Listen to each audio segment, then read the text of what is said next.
Hey friends, how are you guys doing today? I hope you're doing so well and welcome back to another video. Today I am getting ready to head to the airport because I'm gonna spend the next 3 weeks in Japan. We have lots of plans. We're gonna be going to Tokyo, Osaka, Kyoto, Kanazawa, Hiroshima. Like, we're gonna be all over Japan. We're gonna be there for 3 weeks, traveling, seeing castles, exploring temples, going to shrines. It's gonna be amazing. I'm super excited to take a vacation, but as I'm going there too, you might not know this, but Japan is actually very fashion forward. So I'm excited to look at their thrift stores while I'm there. I'm gonna be doing some filming while I'm there, and I will take you guys in to see what it's like to thrift in Japan. It will just depend on what the prices are like. I know that the US dollar is really strong in Japan, and so I might be able to find some good deals to resell, and maybe I won't, but I'll take you guys with me either way so you guys can get a feel for what it's like to thrift there. But I'm so excited to head out for 3 weeks. That's amazing. I'm so excited to go on this vacation, to go thrifting while I'm in Japan. It's gonna be such a cool experience. So I'll take you guys with me. Let's head to the airport now.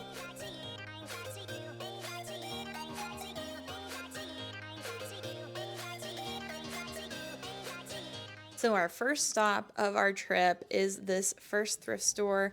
This was at a 2nd Street, which is just kind of like another kind of Goodwill, but for Japan. I don't know how else to describe it, except it usually is more so like a buy sell trade location. So we definitely saw some really cute items here, like those Nike pieces. Nike, very expensive in Japan, but you'll also see some more designer level pieces as well here. And so it was a really interesting mix. It was a good first experience at a thrift store. I was looking here for pieces that I could, find for myself, pieces to thrift to resell. I looked at that mousy sweater that I just went by. Don't know if I actually saw that it was mousy. That is a little sad, but I'm sure it was pretty expensive. There's also this APC jacket that I thought was beautiful. And it was interesting to start seeing brands that I know of in the United States that are already on my list of things that I'm looking for, and to see those that are still popular even half a world away, I think is interesting. They had some really cute, unique pieces. I really saw tons of vintage and really colorful, interesting patterns. And then here's like a little pair of Jeffrey Campbell shoes, and I was like, okay, I want to know how much they're gonna be charging for something like that here. And a pair of Tory Burch shoes. So the yen to USD conversion when I'm filming this is about 150 yen to $1. And so these Tory Burch shoes, they are what, 3,900 yen? So 3,900 yen divided by 150 is about $26 US, which is really not bad at all. But it still was not really worth it for reselling. These Balenciaga shoes, super interesting. This is when I realized, wow, Japan has a lot of designer fashion, and I was not prepared for that. I feel like I don't know what I was expecting, but it wasn't that there'd be designer pieces literally everywhere. Those Balenciaga shoes were around 300 US dollars, so obviously I'm not picking those up. But I just wanted to show you guys kind of like the gambit that this was running. So this little Coach bag was also really pretty, but also extremely expensive. And so that was my first stop in Tokyo. But now we're heading to Kyoto, and absolutely loved this city. So much historical, amazing places that we visited. But this was one piece that I first seriously considered buying to resell, and it is this beautiful Max Mara dress, which if I was in the United States, I would probably have bought this, but I'm also factoring in having to travel and bring these things. And also I think I did the math wrong in the store, because as I'm looking at this, I'm like, this is $147. I'm pretty sure I thought this was $15, which is actually quite funny because I decided to put it back when I thought it was $15 because the comps were around more like $30. So that's kind of an insane price. This kind of buffalo check one is beautiful, but these are both from the Brooks Brothers, the Red Fleece collection, and I saw a lot of that while I was over in Japan. But this Givenchy dress I thought was stunning. I don't know if I've seen something like this yellow print. I thought was really cool. But again, obviously this is going to be a couple $100s. And so this little store that I popped into, I just happened to come across, and they had amazing pieces, but it was very curated. I wish I would have asked them where they get their pieces from, because I have a feeling they probably get them from the United States, but Something else that I thought was interesting is that sweater that I just passed, Agnes B. I saw that brand so often in these higher end, more expensive shops. And I swear, I find Agnes B all the time here in America. And I thought that it was like a boutique brand. And maybe it is, but it gets marked up over there. And so it's making me like reconsider if I should be buying that brand. Um, I don't know. Let me know if you guys have ever had luck selling it, but I was shocked by that. This little Bali sweater is all cashmere. It's like a little sweater set. I thought that was so pretty. But again, it's gonna be a lot of money. So that's 20,000 yen. That's probably around $100 for that cashmere sweater, which is tempting, but I did leave it behind. This little Burberry silk scarf I thought was so precious. I loved the design of it, and that's when I saw the Hermes scarf over here. Insane. And when I say that there was more than one, there was like a whole drawer full of Hermes scarves, and that was absolutely crazy. 24,000 yen, which is around $160 US, which actually is a great deal. I thought about buying it to resell it, but then I was like, you know what? I might just make $100 off of this, and I'd have to transport it. I don't know if it's like real, so I decided to leave them behind, but lots of Hermes scarves. And then that was the coolest sweater I feel like I've ever seen. I loved it. The koalas, if I felt like that would fit me in a way that I would enjoy and I would look good in, I would have bought it for myself. But I think it was something still crazy. Like it was probably like $100. Everything in this boutique feels like it was like $100. And then I found this Burberry jacket. It's a vintage Burberry trench coat. Again, super expensive, but there's just so many of them. Like more Burberry jackets. Like, where do these people get all their stuff? Absolutely insane experience over in Kyoto. But now we're heading over to Osaka, Japan, or as the locals say, Osaka. I felt like nobody would know what I was talking about if I said it like that, so I just said Osaka.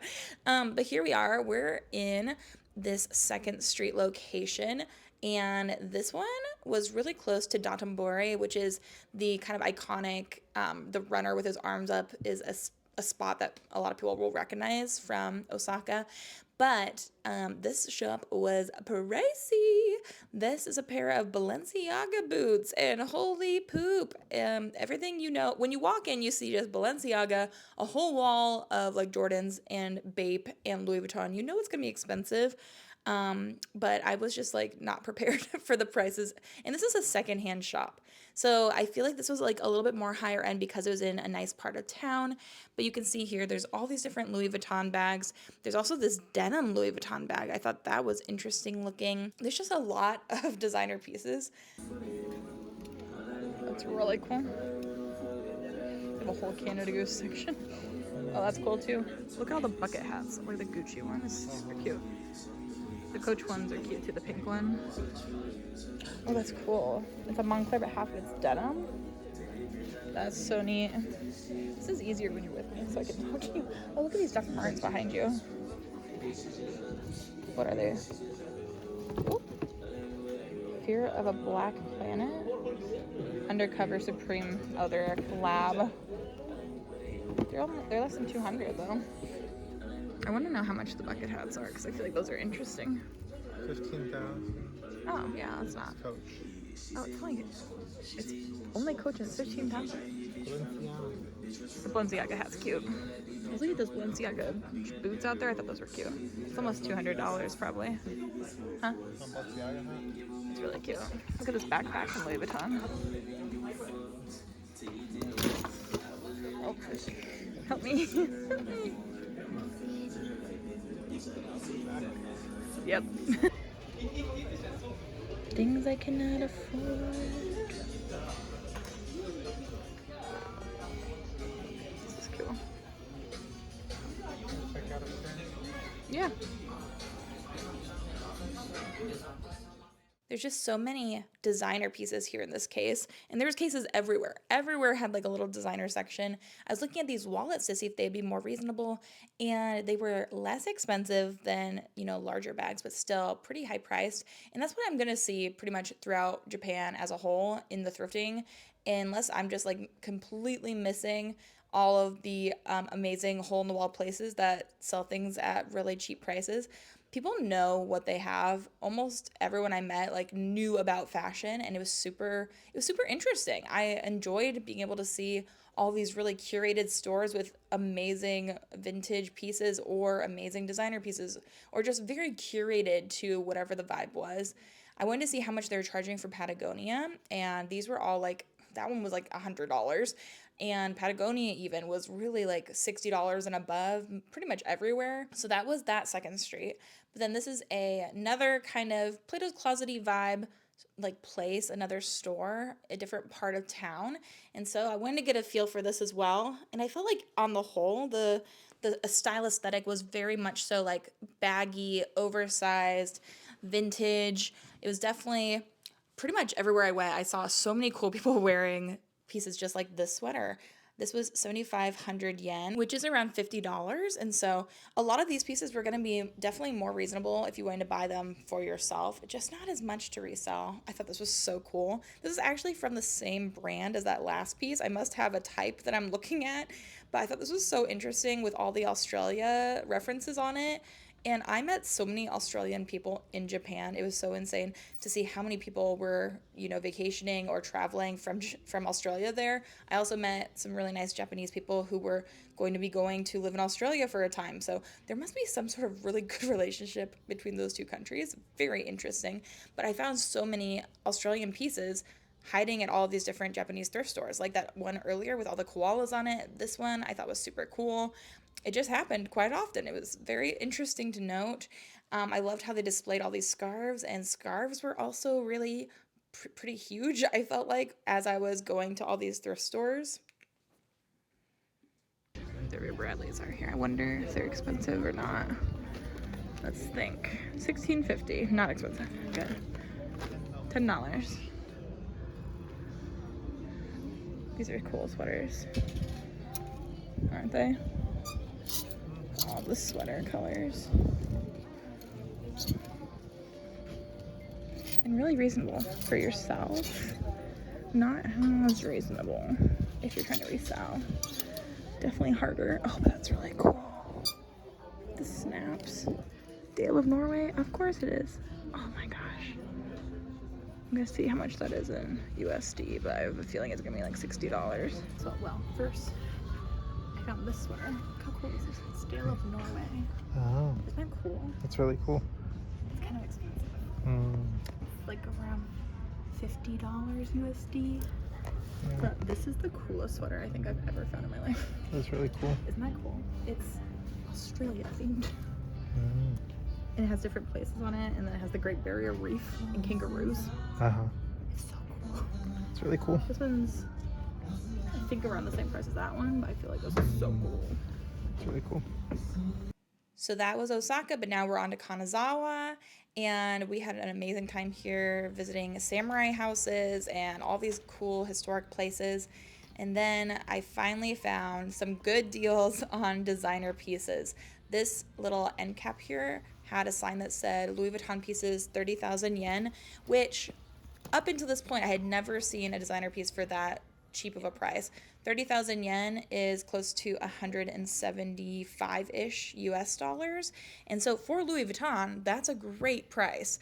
But I wanted to be really thorough and inspect these pieces, see if anything was worth picking up for myself, see if anything was worth picking up to resell.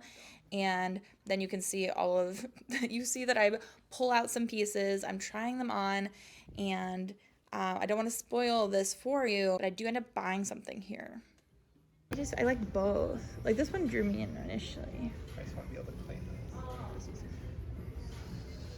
I can get you other. Oh, okay. Yeah. I think I like it a lot. I think this one is something different than I would normally ever choose. I think it would be more useful because it's different. This small Louis Vuitton bag was so cute. If this was practical, I think I would have bought it because it was so adorable. I loved the size of it. And then this little shoulder bag, I loved the cut of that bag. I do like this one a lot, actually, now that I have it out. It's kind of a similar shape to the ones I was liking. I really think these two make the most sense. They're both shoulder bags. And then this was an Hermes bag that was also 30,000 yen. It was just a nylon though, and I'm just like, that wasn't calling to me, but I thought I would show you at least. And then as I am really making my final decisions, getting ready to check out, you will see my bag over here. It has something that I bought in it, and I'll show you guys what I got when we end up getting back home to Indianapolis. So as you could see, the thrift prices were quite a bit higher than I would normally want to pay for things to resell. So I didn't find many items that I could possibly flip. I went to a lot of places like Bekah and 2nd Street, things that were a little bit more curated, mostly because I was in these bigger cities and I wasn't finding a lot of thrift stores that were just like run-of-the-mill, you donate to them. A lot of the thrift stores I was hitting up were things that were more like a Plato's Closet here in the United States. I went to Brandoff, I went to all these designer kind of thrifted places too. Super cool experience. Would highly recommend it, but if you're looking to resell the pieces that you can find in Japan, it's a little bit harder, I would say. While I was in Osaka, I actually also talked to the owner of one of the cool little vintage stores. Like they really specialized in selling like starter jackets and more like sportswear pieces. And I was just like, where do you guys get these pieces? And so it's super interesting to hear from them that they actually travel once a month to the United States to go to the bins and things like that and to buy all these vintage sports pieces. And then they bring back suitcases and suitcases full of United States vintage pieces, and then they resell them in Japan. So interesting that people come here even to get things to sell in other countries to Americans that are in Japan. So interesting. And they can get a premium for them, so that's great. But anyways, with all that said, I had a bit of a struggle trying to find pieces that I could resell or pieces that I could possibly purchase for myself that I liked until I made it to the brand off in Kanazawa, and that is where I saw that huge sale on the Louis Vuitton pieces, which was something I had on my radar. Jeremy and I had both talked about me possibly getting like a nice designer bag while we were in Japan for a good deal. And this is the first time we found one that was actually a good deal. And so you guys saw I was going back and forth on a couple different bags. One of them had a busted out zipper. I almost bought it, then realized the zipper was busted out. Probably still would have been worth it because it looked like it could resell for over like around $900, which is crazy. And all of these were 30,000 yen, which is about 178 US dollars. But I ended up picking up this really cool kind of like drawstring, kind of looks like a bucket bag, but it's more of like a tote size. And then it just kind of comes in at the top. It doesn't have to though. So you can hold it like that open as well. And it's a little shoulder bag. I feel like I'm excited. I've never owned a designer bag in my life. And so I think this is a really cool souvenir and memory from my trip. To have a real Louis Vuitton bag is exciting. This is a cool piece. It goes over the shoulder, and then I can take this and fill it with a lot of stuff. Maybe not my filming equipment. I feel like I don't want to use it every day. I think it's a little special.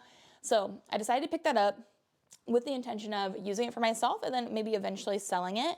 And then after I bought that bag, we went to dinner and I was like, oh my gosh, I really liked that other bag. Should I have bought that one instead? I didn't have buyer's remorse, but I was like, should I buy both? I called my sister and talked to Jeremy, and we were all in agreement that it was such a good deal and I could resell them for such good money that it was totally fine if I got a second one.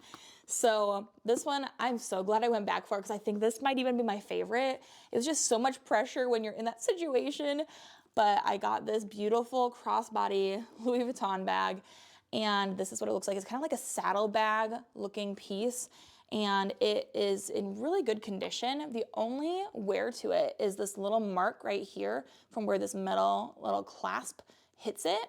But from doing research on like Poshmark, eBay, anytime I see a piece like this listed, it always has that mark. So I feel pretty good about finding this and getting this, especially at such a good deal, because a lot of the comps for this piece in particular and the one before this were, you know, at least like $400 or $500.